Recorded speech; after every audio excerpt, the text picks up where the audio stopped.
Boy means nothing to me. Oh, I can't stand the wailing of women.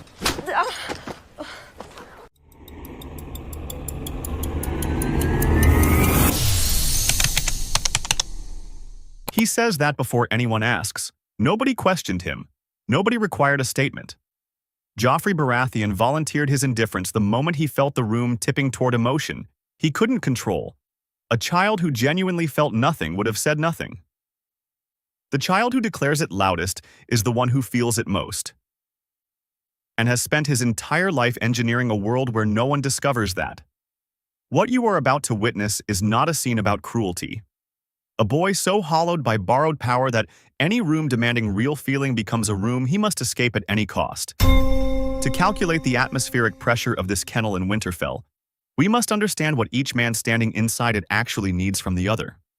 Joffrey needs Tyrion to treat him the way every other person in the Red Keep treats him, with deference disguised as love, with compliance dressed as loyalty.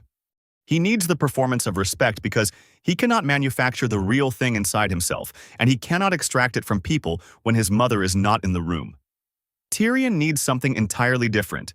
He needs Joffrey to function as a prince for 5 minutes, to walk into a grieving lord's chambers, say the correct words, and prevent the political fallout of Bran Stark's fall from detonating the entire Lannister position in the north. Neither man can give the other what he needs without surrendering something. Tyrion cannot be deferential and effective at the same time. Joffrey cannot comply without experiencing the compliance as a humiliation. Those two impossibilities share one kennel before sunrise. You ride for King's Landing today? Before you go, you will call on Lord and Lady Stark and offer your sympathies. Tyrion does not ask. He does not suggest. He does not frame this as an option or a preference. He walks into the space where Joffrey holds positional authority, his own mourning, his own rank, his own guards, and issues a direct command as if none of it exists. A strategic actor would absorb the instruction, comply publicly, and store the grievance for later use. A reflexive actor, one whose identity has never separated from the title, would resist immediately, visibly, at a cost to himself. Tyrion already knows which kind of actor Joffrey is. He's simply making the proof visible for anyone watching. What good will my sympathies do then? A genuine question would have come with a pause. This comes without one. Joffrey is not asking about the utility of condolence. He is demanding that Tyrion justify the instruction before he will consider obeying it. He is reframing a command as a proposal that requires his approval. Every person who has ever felt the ground shifting under their authority has done this. Converted the moment someone else directs them into a debate about whether the direction makes sense. It delays compliance. It reasserts the appearance of control. And it broadcasts to the Hound standing 6 feet away that Joffrey is still the one deciding. The broadcast is the point. Without an audience, the resistance is meaningless. Reactance Behavior. The psychological reflex of asserting autonomy at the exact moment autonomy is being reduced. Not defiance for defiance's sake. Defiance as proof to the self that control has not been lost. Joffrey does not fight the content of the instruction. He fights the fact that it arrived without his permission. In every room he has occupied since birth, directives flowed toward him, from guards, from servants, from courtiers performing loyalty. Tyrion reversed the flow. The reversal alone, independent of what was asked, is enough to produce the reaction.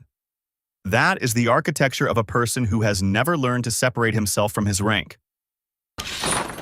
None, but it is expected of you. Your absence has already been noted. Tyrion confirms the sympathies will accomplish nothing. He offers zero comfort and zero pretense. Then he drops the thing that actually hits. Your absence has already been noted. Not your cruelty, not your indifference, your absence. Tyrion is not attacking Joffrey's character. He is pointing out that the performance of power has a maintenance cost, and Joffrey has failed to pay it. People noticed. That word, noted, carries a specific threat for someone built the way Joffrey is built. Being seen. Being evaluated by eyes he cannot punish fast enough. Being found insufficient before he could construct the room in which his insufficiency is invisible. Boy means nothing to me. Oh, I can't stand the wailing of women. He says it again. A person genuinely unconcerned with Bran Stark would have shrugged and moved on. Instead, Joffrey elaborates. He qualifies. He reaches for a second reason to justify indifference he already declared 30 seconds ago. When someone protests their own feelings unprompted, a second time, they are not explaining themselves to you. They are losing an argument with themselves. The elaboration is the confession. Status. Fragility. A condition in which a person's sense of rank and worth is so externally dependent that any perceived challenge to that rank, even a minor social expectation, registers as an attack on identity rather than a logistical request. The behavioral signature runs through every scene Joffrey occupies for the rest of this series. He cannot distinguish between a social obligation and a personal attack because his status was never internally anchored. It was transferred to him. By a name, by a crown, by a mother who told him constantly that he was destined for it. Inherited power carries a permanent fear. And Joffrey has never once stopped scanning the room for the person who intends to take it back. One word, and I hit you again. The first slap arrives without escalation. No pause, no warning, no build-up in rhetoric. Tyrion strikes and then speaks. The sequence is deliberate. Action before explanation. In every room Joffrey has ever occupied, consequences arrived last, applied by someone else, at his direction, after his permission. Tyrion collapses that entire structure into a single physical act, then issues a sentence so calm it barely registers as a threat. One word. He does not finish it. He leaves the ending open. An incomplete threat from a man smaller than the prince in a kennel with no witnesses who matter. And Joffrey goes completely still. I'm telling Mother! Oh. 5 words. 5 words from the boy who ordered Ned Stark's execution.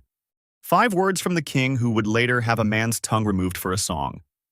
The entire apparatus of Joffrey's sadism, every public humiliation, every calculated cruelty, every use of the Kingsguard as a personal instrument of revenge, collapses into a child's reflex. He bypasses his sword, bypasses his guards, goes straight to Cersei.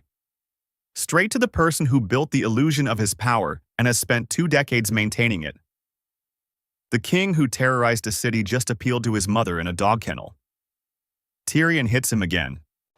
Humiliation Rage. A pattern in which a person responds to perceived public embarrassment not with proportional correction, but with disproportionate, often sadistic retaliation. The magnitude of which is determined not by the offense itself, but by the depth of the internal shame the offense exposed. Joffrey's cruelty toward Sansa, toward the people of King's Landing, toward every person he ever held power over, none of it originates in strength. It originates in this kennel. In the gap between who he was told he was and what Tyrion just demonstrated with an open hand. Every execution that follows is an attempt to rewrite this morning. A different audience, a different ending. The slap always wins. He just keeps finding new rooms to try. But first you will get to Lord and Lady Stark, and you will fall on your knees in front of them and tell them how very sorry you are. Tyrion is not asking for an apology. He is choreographing one. Fall on your knees. Say these words. Perform this emotion in front of these specific people. He is directing Joffrey the way a playwright directs an actor who cannot be trusted to improvise. And the instruction makes visible what Tyrion already knows. Joffrey has no authentic grief to offer. No remorse with any weight behind it. Nothing inside him that would produce the correct behavior without external scripting. Tyrion understands that his nephew is not a king who needs guidance. He is a performance that needs stage directions. The problem is that the performance knows it is being directed, and a performance built entirely on pride cannot survive that knowledge undamaged. You can't! 2 words. After 3 slaps. No counter-argument, no threat, no insult. Just the stunned disbelief of a boy whose model of reality has been violated. The logic underneath it is the logic of every person who has always been treated as exceptional. This category I occupy is supposed to protect me from moments exactly like this one. I have a name, I have a crown, I have guards 5 feet away. None of it moved. Tyrion hits him a third time. Narcissistic injury. The psychological rupture that occurs when a person whose identity is built on an inflated self-image is confronted with direct evidence of their actual vulnerability. The injury is structural. It cracks the architecture of the self and lets everything the person was pretending not to feel come flooding through. 3 slaps produce information, not pain. Tyrion tells Joffrey, at a level below language, that the crown does not make you untouchable. A person can stand smaller than you, lower born than you, ridiculed by half the court, and still reach your face without consequence. Joffrey carries that information out of this kennel and into every room for the rest of his life.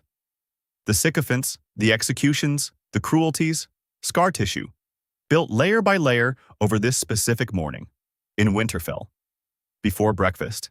The prince will remember that, little lord. The hound says this as a fact delivered to the room, not a warning offered as loyalty. And Tyrion responds with the most unsettling thing he could say. I hope so. The hound understands power as memory.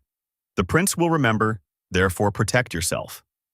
Tyrion understands power as correction. The prince should remember, therefore something should change. One man is bracing for retaliation. The other still believes Joffrey might become something less destructive if the right information reaches him early enough. Tyrion is wrong, but the wrongness is the critical data point. He doesn't yet understand that Joffrey cannot metabolize correction. He can only metabolize it as an attack filed under retaliation pending. If he forgets, be a good dog and remind him. Tyrion walks away to breakfast. No backward glance. No check of Joffrey's face for compliance or tears. He hands the hound a line while walking, and then he is simply elsewhere. The entire encounter treated as a minor administrative errand completed before the meal. Joffrey is left standing in a kennel, in front of his own bodyguard, having been managed by the smallest man in Winterfell, and having nothing, no counter, no recovery, no dignity, available. Just the dogs, the cold, the morning light, and the knowledge that this happened and will keep happening every time the armor slips. But here is what the show never told you. In George R.R. Martin's source material, Joffrey's behavioral profile begins years before this kennel, before the throne, before Sansa Stark, before any of it.